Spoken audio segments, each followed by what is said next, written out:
মছলা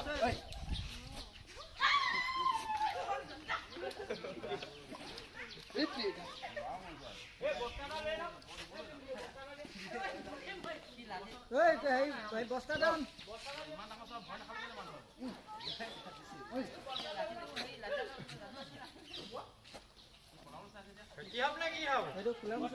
মছলাটো অবিষাক্ত সাপ হয় দেই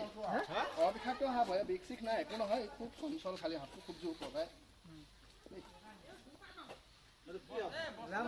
কোলা মছলা নেজত বিষ থাকে বুলি কয় যে চব নেজত বিষ নাই মই নেজতে ধৰি আছো মানুহে এনে কয় আৰু মাৰি নেপেলাব দেই সাপবিলাক যিমান মাৰিব আমাৰ মানুহৰ কাৰণে বিপদ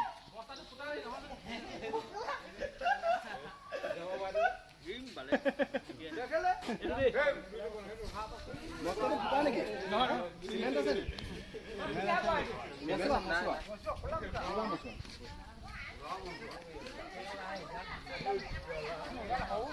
বস্তুটো হেৰি